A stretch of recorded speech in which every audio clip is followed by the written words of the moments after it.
Yes. Oh, great.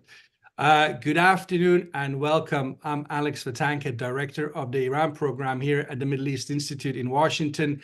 And I'm pleased to welcome you all to today's panel about the Israel-Hamas war and the role of Iran going forward.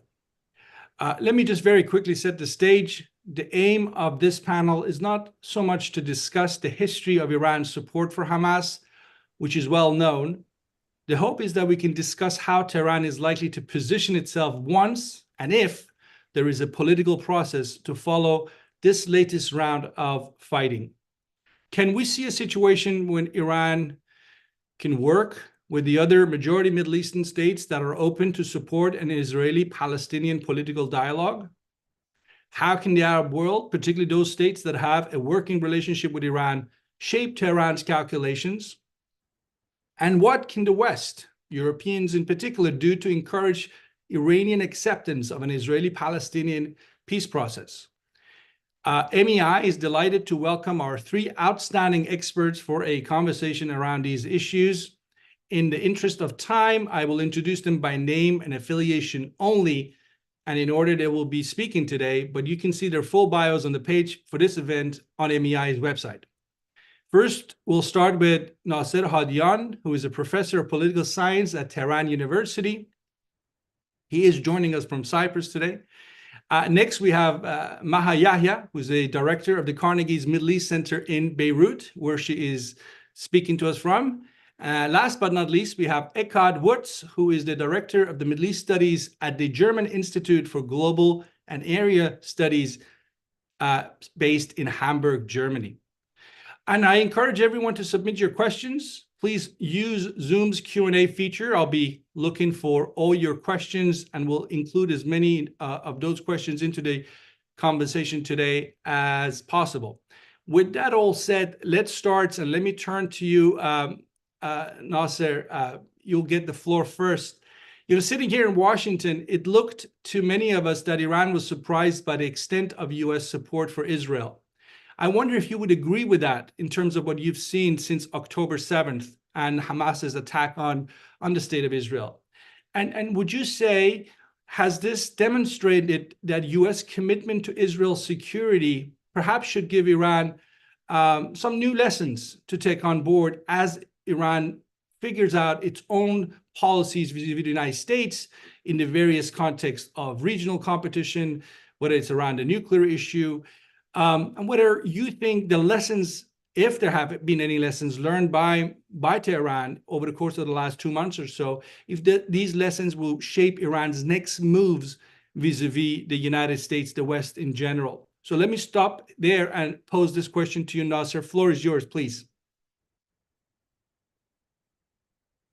Well, you're muted, Nasser. We can't hear you. You're muted there. Can you hear me now? Now we can hear you. Go ahead. Okay. Thanks a lot for inviting me for such a interesting panel. First, I would like to change the frame of question. It is not basically Israel-Hamas war. It is Israeli-Palestinian war. History did not begin on October 7, and it was not ended on October 7. There is both before and after. So which hopefully later on we are going to discuss. But about your question, I guess we were not surprised, and at the same time we were surprised. We expected basically that United States is going to support Israel no matter what.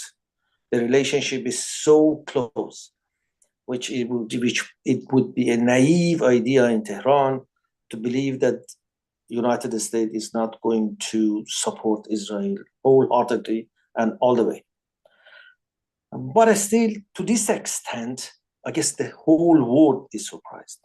It is not Iran that is surprised, because the way it has happened, particularly after October 7th, particularly after yesterday or the day before yesterday vote, no one expected that the US is going to not even call for ceasefire.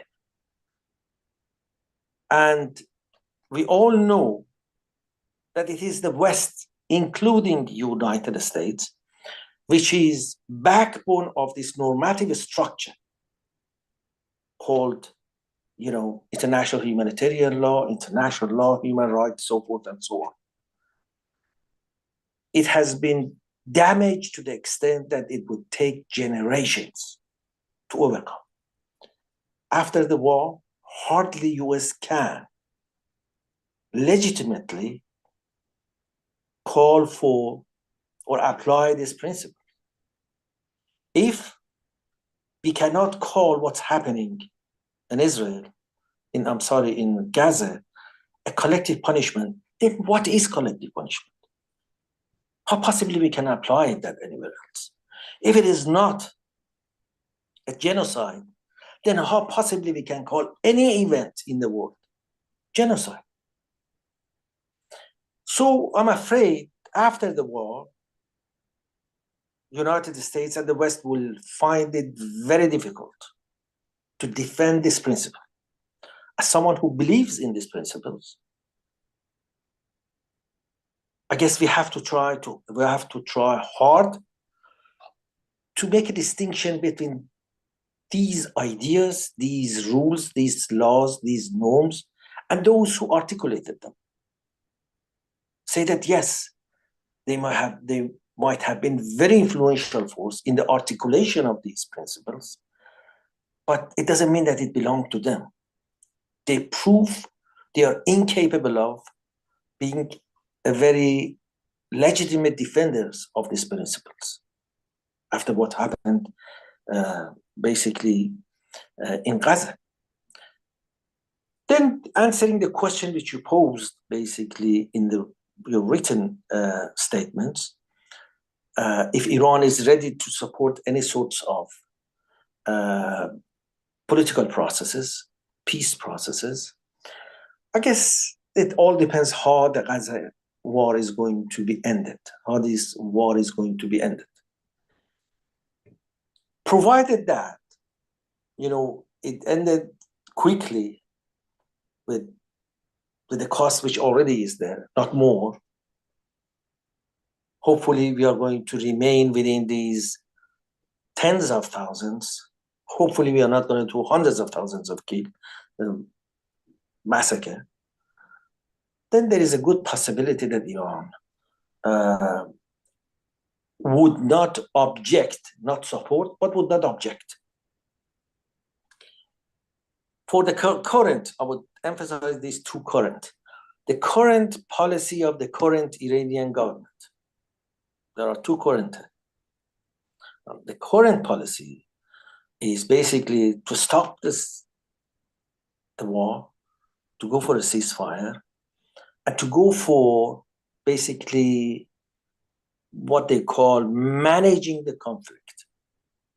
Not for the peace. There is a wide array of other positions between the peace and the war. Iran is not going to support the peace, but certainly all factions in Iran would not support the war. Thus, in between there are several steps, which begins with managing the conflict. Iran would support managing the conflict, and hopefully then it would move toward resolving the conflict, not necessarily to go for the peace. These are the current policy of the current government, but certainly the alternative government in Tehran would act differently, which I would go to it in my next part. Sure. Thank you, Nasser. Let me turn to Maha. I do want to come back to you, Nasser, in my next round on the issue of how much of a consensus there exists around the points you just mentioned in Tehran. That'll be very interesting for folks outside of Iran to sort of learn from you. But Maha, I mean, what Nasser just said to me sounds pretty actually grand. I mean, I don't know. I mean, that to me, that suggests that Iran might not join the Abraham Accords or openly welcome or accept the state of Israel, but it could be sitting on the sidelines and not being, as some people in Washington would say, or in the West generally, a spoiler. That would be pretty big step if that ended up being where Iran is. But let me ask you generally, how would you assess Arab reactions, both on the governmental and public opinion levels, when it comes to Iran's role so far in this conflict, and when you look at the discussions in the Arab world in terms of what Iran should be playing as a role, and just your general sense of Iran's role here? Thank you, Alex. Thank you for having me on this panel.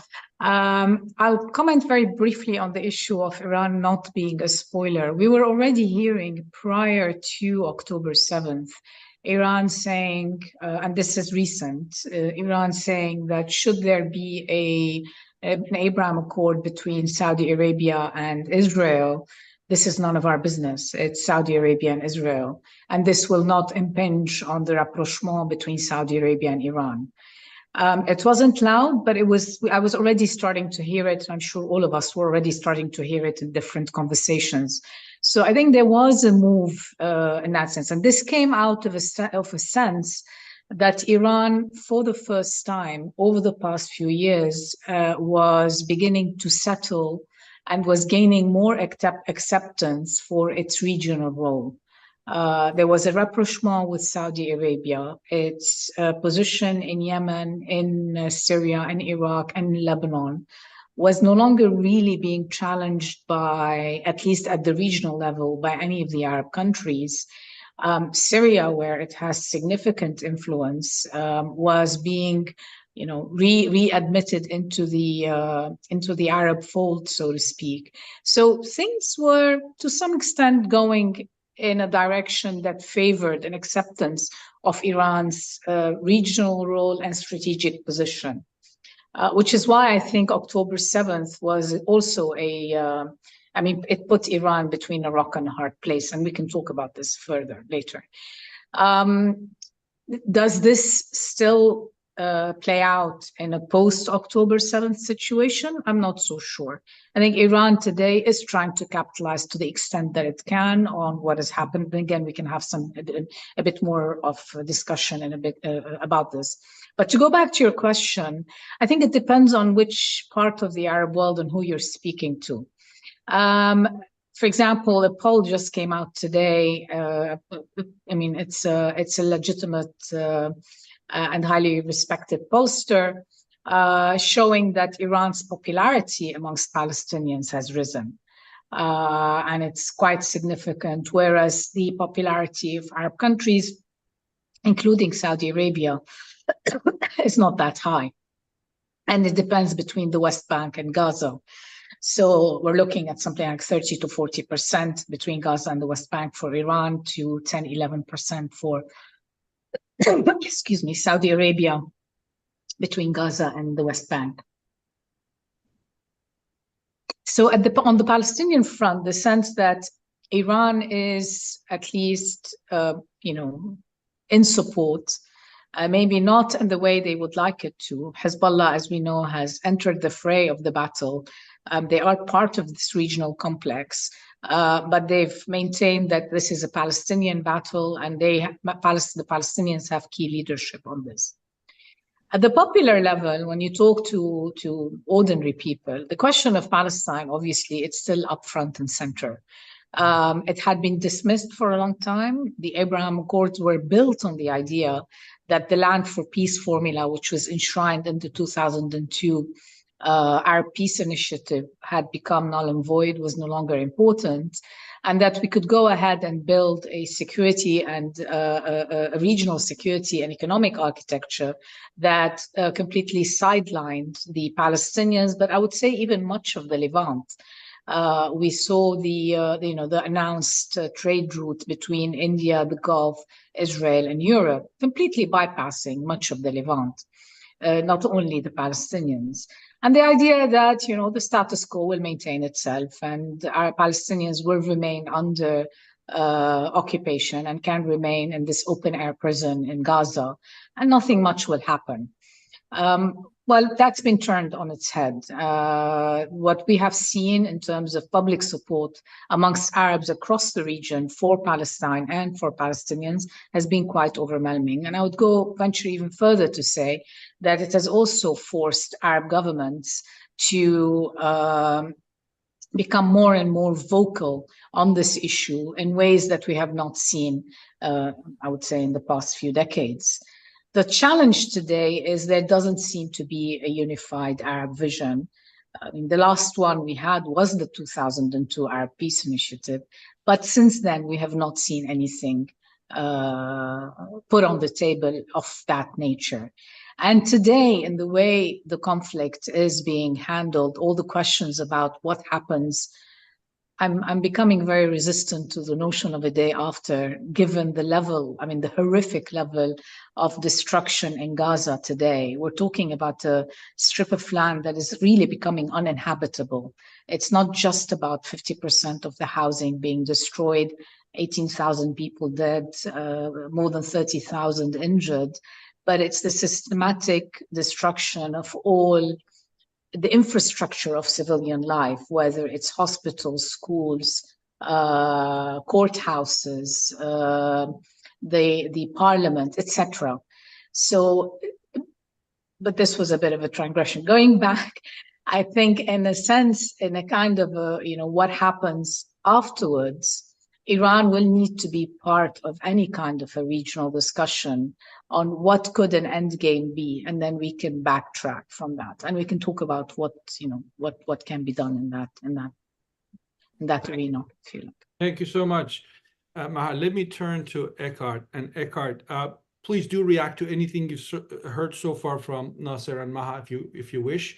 My question to you was, when you look at the European positions on the current war, where is Iran in that European debate? And I mean, do Europeans see Iran as among the most important factors whose interest basically needs to be addressed in any Israeli-Palestinian political process? Or perhaps Iran isn't that of a significant factor, at least from a European perspective? Eckhart. Well, first of all, there's not the European perspective, right? Henry Kissinger famously said, "Who am I what am I supposed to dial when I want to call Europe?" By now we have a telephone number, the European Commission, or for example, but you will hear three different voices on the other line shouting at each other. We saw it at the United Nations resolution. Essentially, we had some Eastern European states, Hungary, Austria, and so on, basically voting against the resolution, supporting Israel quite unconditionally. And then you had some countries like France, Spain, who voted in favor of the resolution. And then Germany in the middle, kind of torn between its solidarity with Israel after the terrorist attack of Hamas, and on the other hand, its interest in adherence to international humanitarian law, which has always been important for German foreign policy as so-called civilian power. So there's not really the one European perspective. And I think from a European perspective, to be honest, Iran is not so important to solve that problem, right? It's the Israelis and the Palestinians, and then probably a very strong US mediator. So if those three conditions were met, I think some settlement might be possible. I don't see it around the corner, to be honest. I'm rather pessimistic, but I would say I wouldn't exaggerate the role of Iran as a spoiler. What we will see, of course, is increasing public pressure. The mood is shifting after these horrific images of the Hamas terror attack, with the rapes, with the killing of civilians, and so on. It was truly shocking. Yeah. So after those first days and weeks, and after all, according to international humanitarian law, you have a right to self-defense, but there is and even self-defense that involves civilian collateral damage, as the euphemism goes. But there's a widespread perception, I think rightly so, that this now goes way beyond this, and that we certainly can speak of war crimes in some cases. Collective punishment was mentioned, for example. And also, most importantly, if those expelled from northern Gaza to the south of Gaza were not allowed to return after the end of military action, and the right-wing extremists of Israeli government have said as much, we would speak of ethnic cleansing. Yeah, so there is this risk, of course, that this kind of European adherence or interest in humanitarian international law is severely undermined. Its credibility is undermined if it continues to support Israel unconditionally or with very limited conditions in that regard. I would expect Israel has maybe about a window of another month or so. Right now, there's Christmas, there's the New Year. People will have other priorities. But after that, the international pressure to come to some sort of ceasefire and conclusion of the major military action will be considerable, because, yeah, this international pressure will increase. Of course, what I agree there maybe with Mr. Hadian, where I was a bit surprised. I was wondering where such outrage was on the Iranian side when the Assad regime was gassing its own people. We had like 700,000 people killed, not to mention the human rights abuses by Shiite militias in Iraq or the Houthis. And from a European perspective, of course, it hasn't gone down well that Iran is supporting the Russian war of aggression as Ukraine with drones that as well target civilians in Ukraine. So I found this outrage you expressed, Mr. Hadian, a bit disingenuous, if I may say so. I'm going to let Nasser respond to that. And I have a question for you, Nasser, while you at it. Look, I just came back from the Doha Forum in Qatar, as you know, this large gathering. And the Iranian Foreign Minister, Hossein Amir Abdullahian, basically said in his speech to the forum that, look, there's one thing that Iran and Israel agree upon, which is neither state wants to see a two-state solution. This kind of goes against what you were saying earlier about this potential consensus in Iran that, you know, whatever the Palestinians want to negotiate with Israel about, that's something that Iran can learn to accept. So I just want to use Amir Abdullahian to remind everyone, including us here at the panel, that Iran's policy on not recognizing Israel is as old as the Islamic Republic, 1979. So why would you be optimistic in terms of even minor shifts in that position? But go ahead and respond to Eckhart first, and then my question. Thank you. Okay, you're welcome. First of all, Eckhart, I condemn all the action which you mentioned, no matter if it is being committed by Syria, by Iran, by whomever. It's wrong, and wrong is wrong, no matter who committed it. So that's why I'm in a position to condemn all those actions, but also the Israeli action. Bad things by those governments is not a justification for Israel to continue so, or the others defending Israel, providing all sorts of justification that, okay, it is okay because Iranians has done that before, because Syrians have done it, Russians have done it. They don't make it right. I wish you unconditionally condemn what Israel is doing. It's wrong. It is not exception for such a kind of action.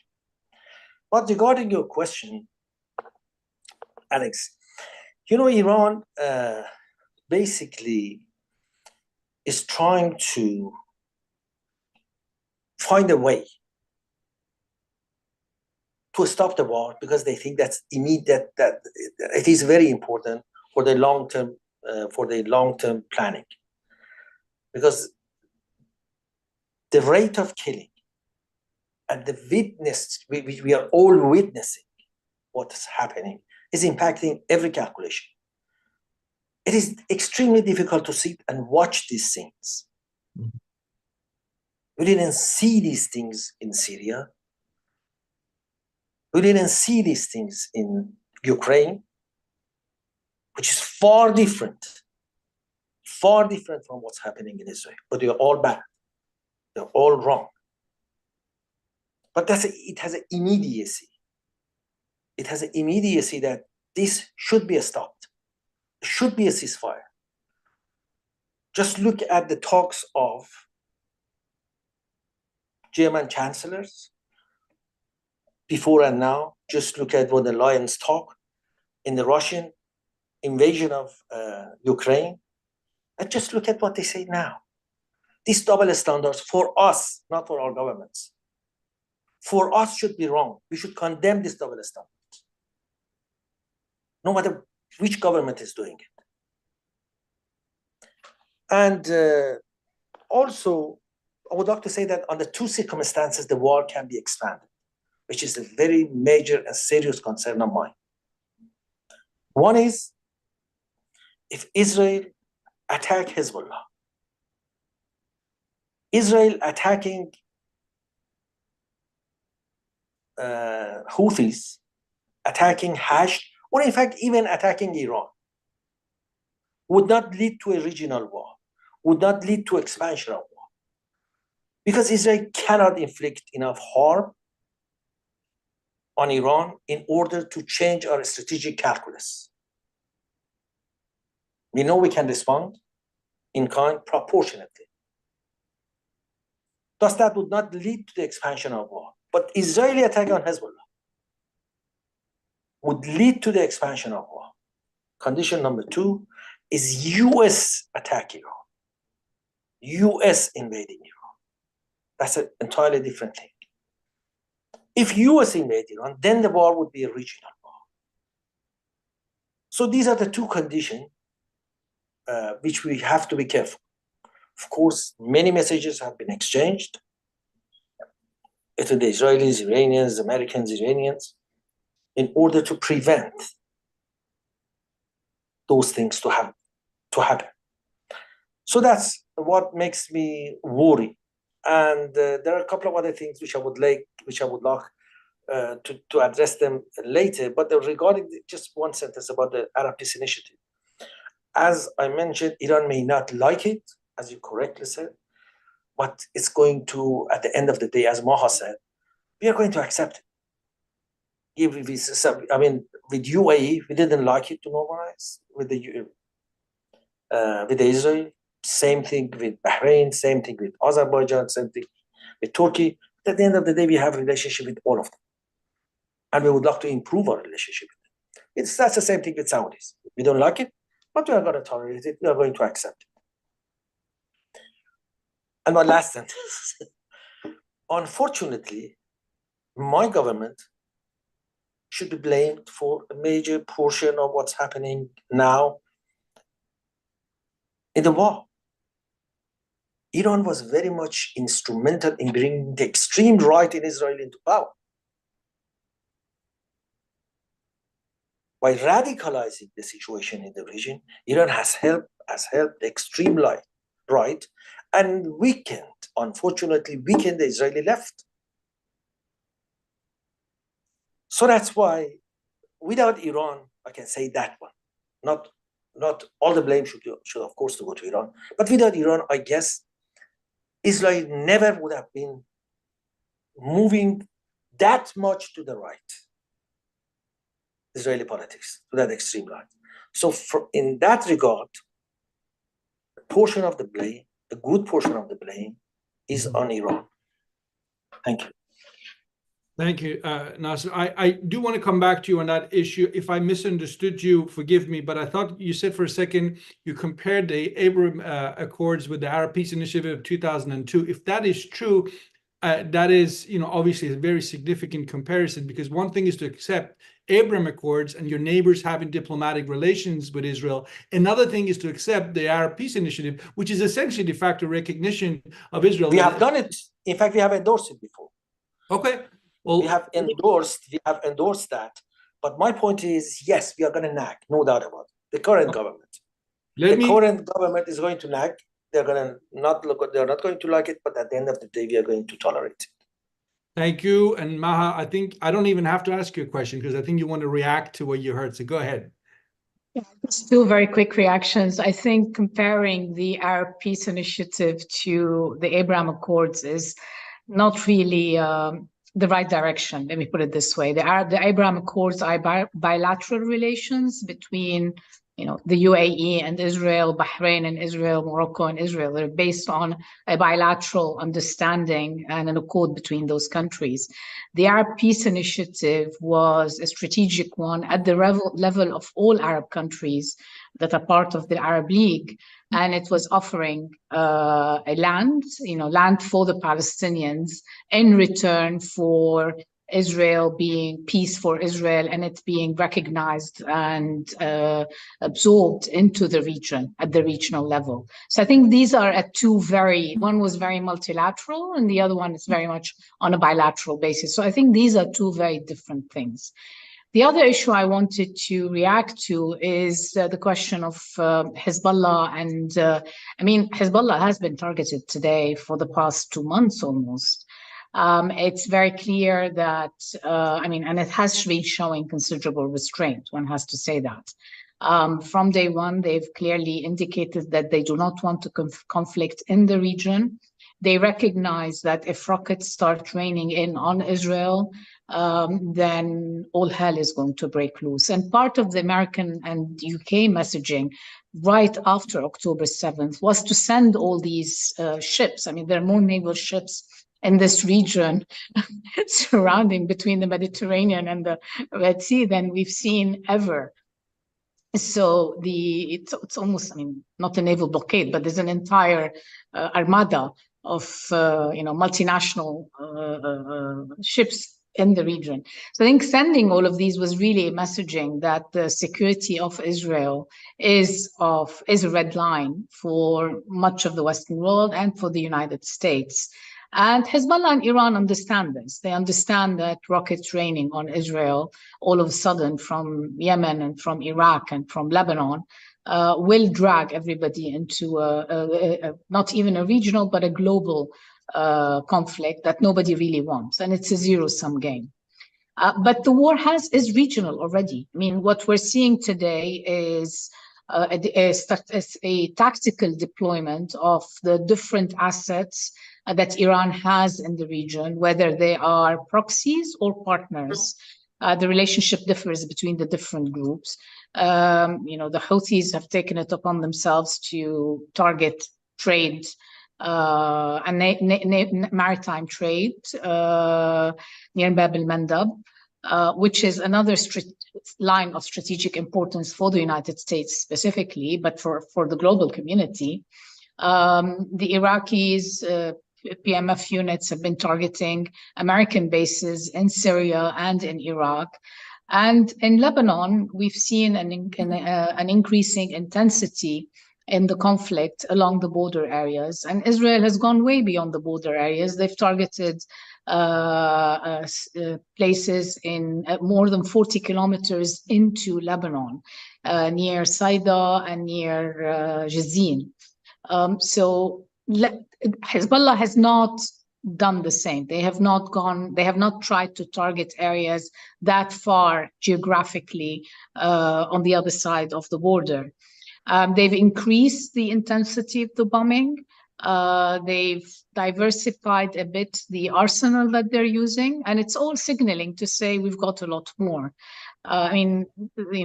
Everybody has a lot more to unfortunately, for all of us who live in this region, all the parties have a lot more to if they want to escalate.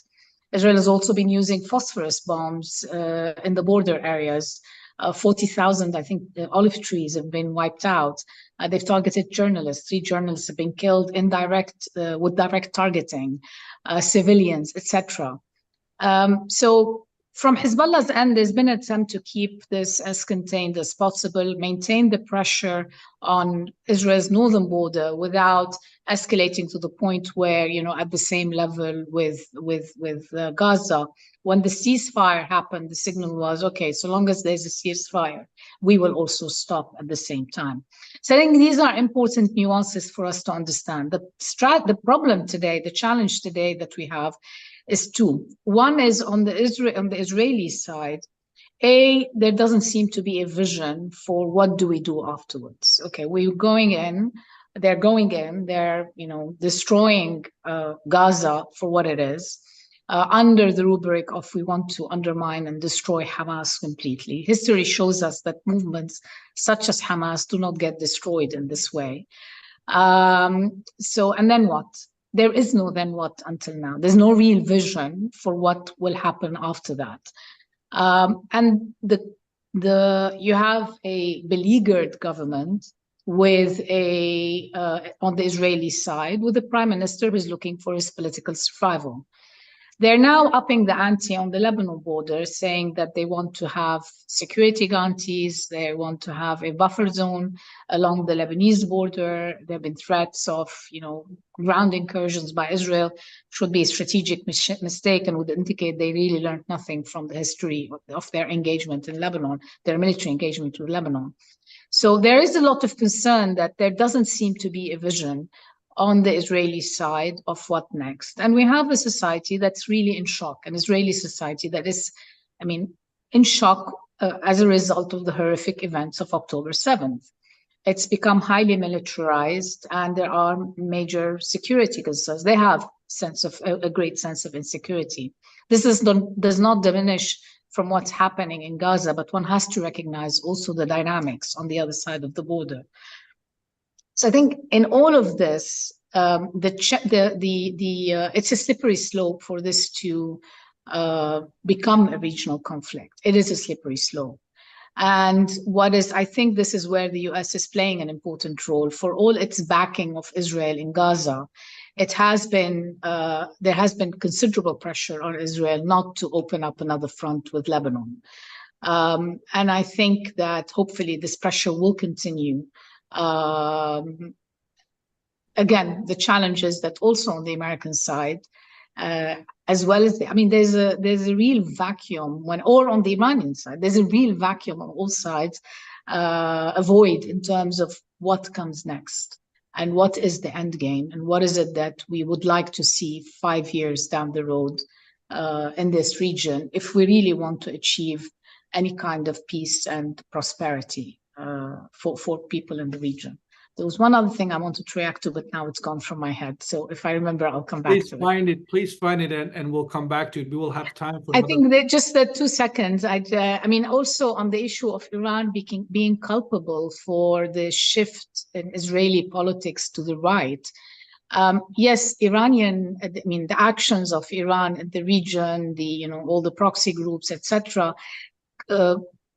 Probably played some role, but I wouldn't say that the primary burden is on Iran for the shift in Israeli politics. This is a society that has its own internal dynamics, its own internal politics, and there are elections that have led to what we're seeing today. The growth in the settler movement, having someone like Ben Gvir and Smotrich in the government, part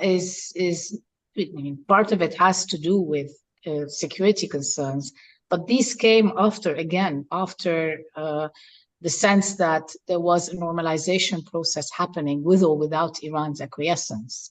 The shadow war between Iran and Israel was continuing.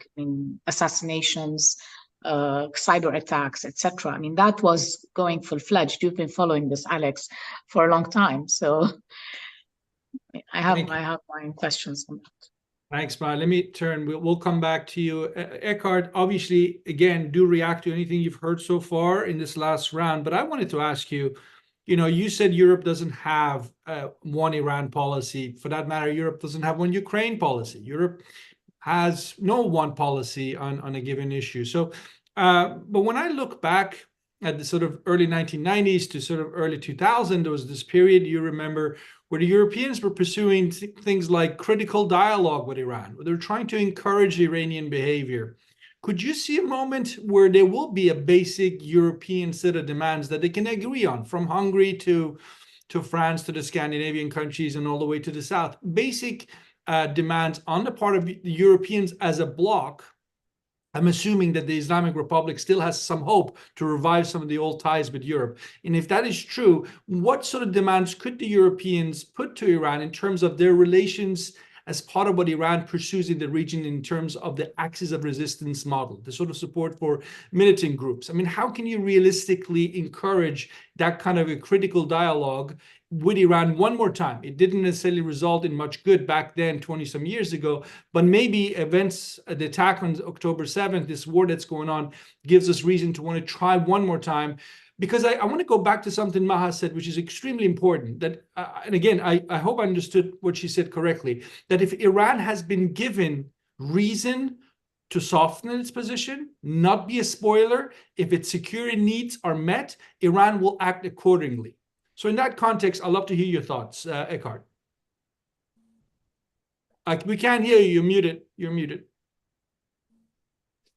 Yeah, this nuclear diplomacy that was launched in the early 2000s was initially a European initiative, not by the European Union, but by the major three European Union countries at that time, the UK, France, and Germany. In the beginning, not yet successful, but basically launching a process that finally led to the JCPOA in 2015.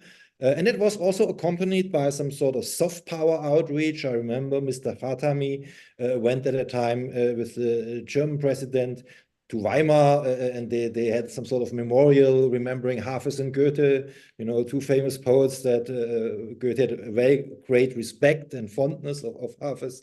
So I think these steps were important, and in that sense, they were not unsuccessful at all. And I think the JCPOA was a very major achievement, because what's the alternative, right? The Trump administration has torn it apart, and obviously this maximum pressure campaign has only led to more escalation. I don't see any nuclear deal around the corner. I don't see the Europeans being able to play a similar role right now as they did in the early 2000s, where it was also a means to kind of regain some sort of sense of unity after the disaster of the Iraq War, where Europe was once again completely divided, essentially Germany and France opposing the US and only winning Belgium and Luxembourg over, and then the large majority, not just of the old Europe and the Eastern European countries, but also major Western countries, Spain, Italy, and so on, siding with the US. So it was a means to kind of regain a sense of purpose as well again. So in that sense, I don't see the Europeans in this current situation launching similar initiatives, also because, to be honest, the current Iranian regime is perceived as much more radical, malign, if you wish, than Khatami at that time, who had this image of a reformer. And we have seen also the horrific suppression of protests in Iran. I've mentioned the support of Iran for Russia and the Ukraine war, which, of course, from a European point of view, hasn't exactly endeared the Iranian government to Europeans. And the other thing is the hostage diplomacy. You know? Another thing that certainly not has gained Iran a lot of friends in Europe. Thank you, Eckhart. Nasser, I don't know. I think this might be the last round. We have about 15 minutes, so I'm going to start throwing questions at all of you. But let me. I have a question from the audience, and then I have my own question for you, Nasser. So there is the perception, right or wrong, that basically the Islamic Republic of Iran has operational control over the Houthis in terms of what they're doing in the Red Sea with the drones and the missile attacks and endangering maritime security. Could you sort of, in your judgment, describe that relationship? We know the Houthis are part of the axis of resistance and their position in Israel, but could you say how much Iranian control exists over what they're doing right now at the moment in reaction to the war in Gaza? And then I had my own question. I was puzzled by Mr. Mahmoud Ahmadinejad's position, the former Iranian president, and relative silence he's had on the issue of the war in Gaza. Now, as you know better than me, in Iran, folks are describing that as a typical Ahmadinejad move. He's populist. He's looking at Iranian public opinion, which is not in favor of Islamic republics, policy against Israel, and Ahmadinejad wants to sort of tap into that.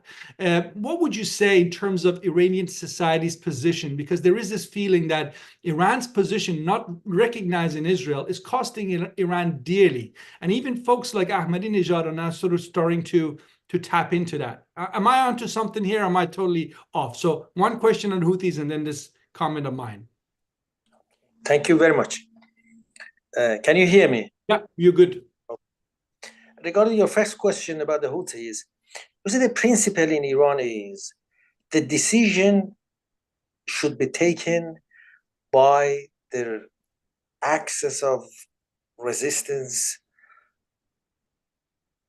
in their locality. In other words, they are the one who are familiar with the local situation, thus they can make the decision. And the role of Iran is supporting the decision. So that's a principle for all of them. But if Iran wants to stop, for instance, the Houthi to attacking the commercial shipment, can we do it? I guess yes. We have the ways and means to convey our concerns that, you know what, yes, we support your decision, but this is somehow a red line, and we don't think it is in the interest of axis of resistance for you to do it. So that's the way it is. They have the authority to decide. And the position of Iran, particularly the Quds Force, is to support those decisions. Said Hassan Nasrallah certainly has a much better knowledge of Lebanon situation than we in Iran or the Quds Force. Thus, he's the one who makes the decision. And our role in Iran is to support the decision which Said Hassan make. But are there circumstances that Iran is not happy about a particular decision and can ask Said Hassan, you know what, let's not do that? Yes, I guess we are able to do it. So that's the delicate relationship between Iran and this axis of resilience. But regarding your next question, I don't, you know that Ahmadinejad has been my classmate since first grade elementary school. I know him well. But I don't try to explain his action or inaction. That's what I can say. Why he has been silenced, it is very un-Ahmadinejad. I just cannot believe that why he has been quiet, why he has been silent for 14, 15 months. And I wish to ask him, to be frank with you, that why he has been quiet. So I try to explain his action or inaction. And about the population of Iran, I guess to some extent you are right. In the whole world, there are two people who might agree with the actions of the Israelis. One is Israeli people, and the other one is to some extent a good portion of Iranian population. And the reasons are clear. It is not the Israel per se or the Palestinian per se. It is rather a reaction to our own government. Mm. If our government is supporting the Israelis, then the people are going to oppose Israel. If our government is supporting the Palestinians, then the people are going to oppose the Palestinians. It is not the conflict itself. It is not the action and reaction of the Israelis and the Palestinians. It is to a large extent the action and reaction of our own government in Iran. That's the way I can explain the situation. Thank you so much. Maha, I'm going to ask also a question from the audience for you. The question says, you're asking what Israel will do the day after. Why don't we ask the same question about what the Arabs and the Palestinians will do the day after? And I guess this links nicely to what you were saying, that there is no unified Arab position. So please take that question for us. Precisely that. We don't know. The Palestinians, again, you don't have an interlocutor really on the Israeli side for any kind of, President Biden wrote an op-ed saying two-state solution is the end game. But we all know that a two-state solution in the current conditions is practically impossible. You don't have a serious interlocutor on the Palestinian side. And on the Israeli side, the government has done everything it possibly can over the past few decades to undermine, 2 decades, to undermine the two-state solution. So there is an absence of a vision. The Arabs are talking about reviving the Arab peace plan. But again, the Arab peace plan has been undermined by various Arab countries themselves. The whole notion of land for peace means that you need to put back on the table the question of refugees, the question of settlements. I mean, there are 700,000 settlers today in the West Bank. There are bypass roads which Palestinians are not allowed to use. You've got the Swiss cheese of tiny enclaves where Palestinians are allowed to live and not live very peacefully because they're also being attacked by settlers. Entire communities are being uprooted. So for me, there's total absence on every single front in terms of what do we do next.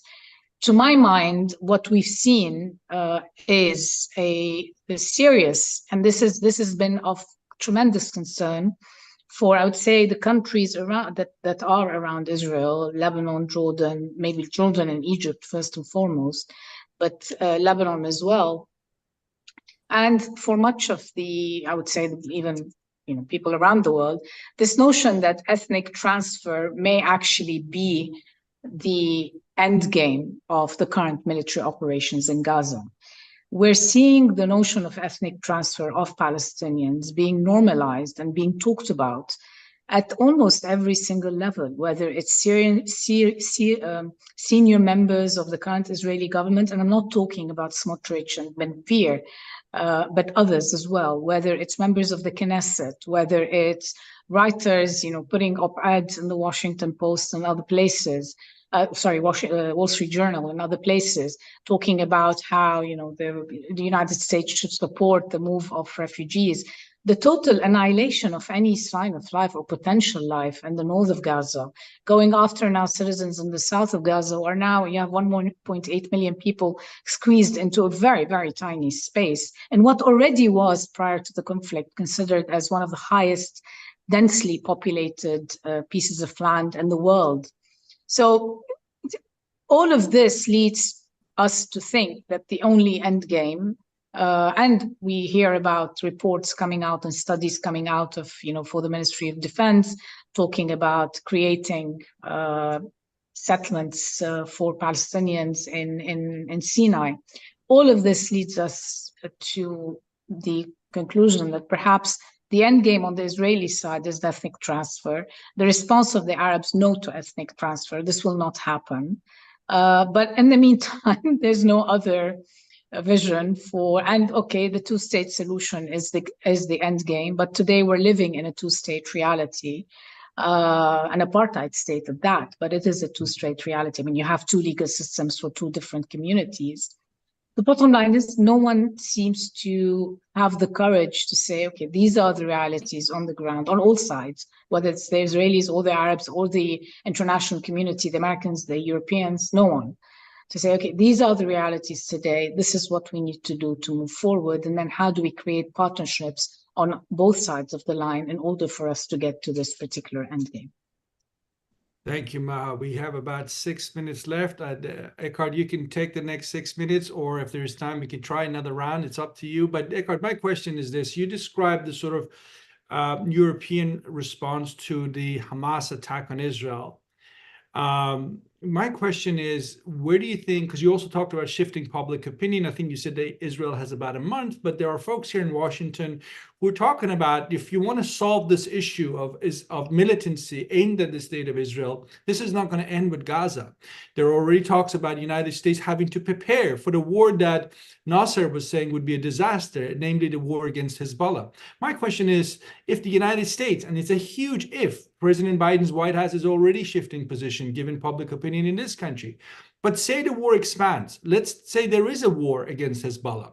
And let's say that the two-state solution is really put to bed, and the United States, which is again not a US position, but say there is no real support for it, where would the Europeans go? I mean, one thing is to respond to the attacks by Hamas, which clearly is understandable. But once Israel says, you know what, I'm not really interested in that two-state solution, that puts everybody, I'm sure, including the Europeans, in an awkward position, does it not? Well, what once Israel says, it has said like over the past 2 decades that it's not interested in a two-state solution. Yeah? And it's pretty much dead. It's a convenient lip service Western politicians are engaging in. But I think for the time being and regarding conditions on the ground, it's rather unlikely to happen. It's still possibly theoretically, but it would need to include some sort of evacuation of settlements deep into the territory.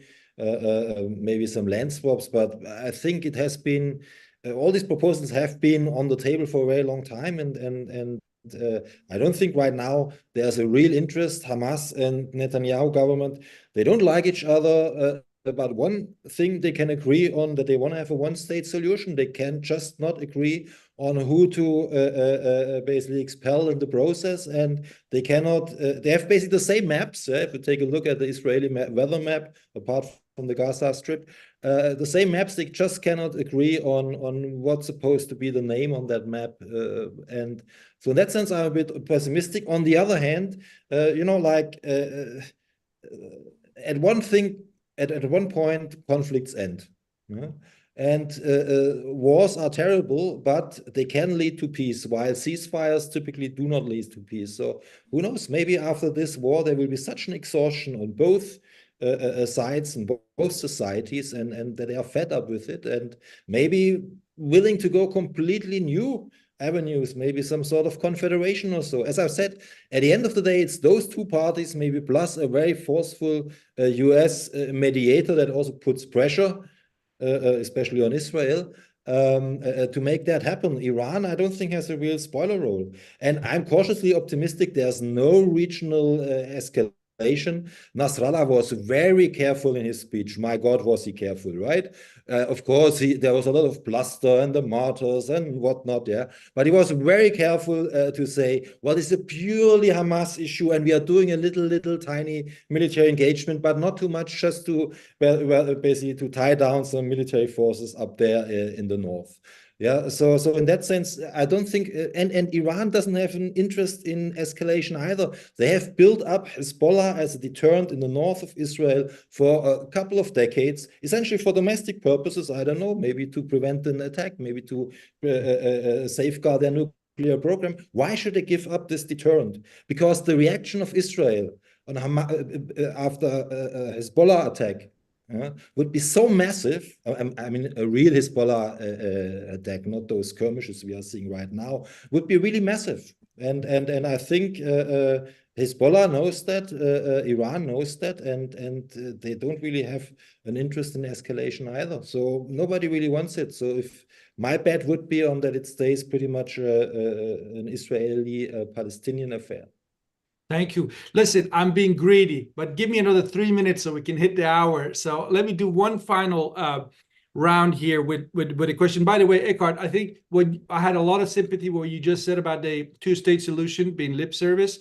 But I did, again, going back to Doha Forum, Senator Lindsey Graham, who's probably one of the most staunch supporters of the state of Israel, said at the forum that he's going to go back to Washington and tell his colleagues that two-state solution is the only long-term viable plan in terms of American ability to stay on and support the state of Israel. So maybe you're also right in that 7th of October might be a paradigm shift of sorts. But last round, and everybody gets about 30 seconds to a minute, and this is something that came in, one of the questions, and I'm leaving really the hardest one for last. But here, Nasser, we start with you, and I ask the same question, Maha and Eckhart. What is Iran after in the Middle East? Very easy question. 30 seconds. I'm talking about the Israel rather than Middle East is impossible to answer. But there are three views in Iran, which they are reconcilable, of course, some of it with one another. One is referendum. And they argue that the Palestinians of Jews, Christians, and Muslims, they decide through a referendum, they decide about the future of that country. And everyone can participate in it. which is, to me, that's not practical. I don't think under any circumstances Israelis are going to agree with such a proposal. Number two is whatever Palestinians decide is fine for Iran. Okay, whatever if they want a peace, if they want a one state, if they want a two state, it's fine. And there are people in Iran who think that, you know, two-state solution is the best solution. Although I agree with Maha that that's very difficult to imagine now. They can have a two-state solution. So these are the three different views which exist. I hope they find a way to stop the bloodshed first, and then hopefully to have a peaceful coexistence of both countries. Thank you, Nasser. Maha, go ahead, please. I believe Iran wants a couple of things. One is an acceptance of its, of its regional role, and its strategic interests, an acceptance of its proxy forces or its partnerships in the region. That's definitely something that it needs. It wants not only acceptance, but the capacity to continue building this up, which is problematic because it's at odds with state building. You've got non-state actors, most of whom are aligned with Iran, NATO of sorts, if you want to call them that, that are at odds with states in which they exist. So there is that problematic as how do you square that circle? And with this, in this whole positionality vis-a-vis Israel, I think is another big conundrum for Iran moving forward. The ICRG is now pretty much dominating the political, the economic scene in Iran. The question will be what happens, and Iranian decision-making tends to be very pragmatic. So will the position vis-a-vis Israel and vis-a-vis the United States, we've seen a shift in positions, at least at some levels of the decision-making vis-a-vis the United States. It went from being a shaitan al-akbar, the big devil, to someone we can do business with. So will we see a shift vis-a-vis Israel in the coming years? I don't know. I think a lot of it will depend on what Israel does and how it behaves, both internally, but also in the region. But it also will depend on internal Iranian dynamics. Iranians are fed up of having to use, their hard-earned cash, to see their hard-earned cash being used for wars that are far beyond their borders. Thank you, Maha. Eckhart, this time you really do get the last word. Well, Shaitan al-Akbar was still alive and well in Nasrallah's speech, where he actually tried to portray the US as the real force behind that conflict, and maybe also sees Iran as or the axis of resistance, if you will, as a major regional force that plays with the big guys, and that means a kind of interlocutor for Washington. What they want, I really don't know. I'm not an Iran expert, but I was kind of ready to believe maybe 10 years ago that Iran was really kind of in a defensive position and had also, of course, like any state, its legitimate security interests. But in the meantime, to be honest, it's pretty expansionist, and causes very considerable concerns, not just in Israel, but also on the side of the Gulf countries. And has contributed to considerable insecurity as well, as has the Trump administration, of course, with tearing the JCPOA apart. So I don't know, to be honest, but obviously it cannot really let go of its regional proxies.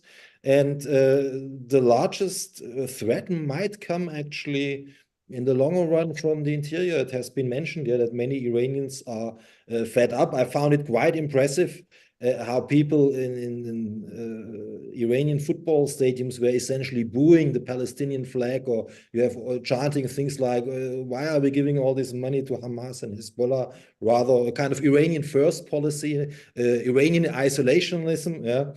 that wants the government to prioritize domestic development.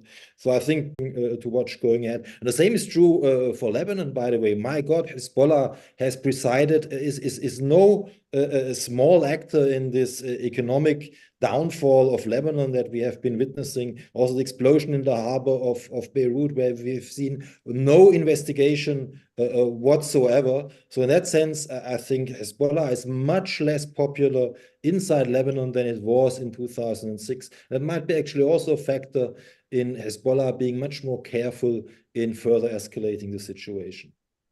Thank you so much. I think we stop here. We're just over by a couple of minutes. I want to thank you, Eckhard, Maha, and Nasser, for your wonderful comments, insights. It's been really useful. The panel will be on YouTube. Folks can pick it up and see it whenever they like. I mean, I don't want to be pessimistic in my sort of last set of remarks, but we covered a lot of ground. But we also heard a lot from all of you that there's little vision in terms of the day after. And that, I think, obviously is the elephant in the room, because you can't have a situation where there is little vision for the day after, because there will be a day after. And I guess that's the paramount task for the regional powers and for the international community to have that dialogue sooner rather than later, and prepare to end the conflict and help these poor souls on both sides of the conflict to go back to something that might, if ever, would be normality. But anyway, I want to thank you again for joining us, and have a wonderful rest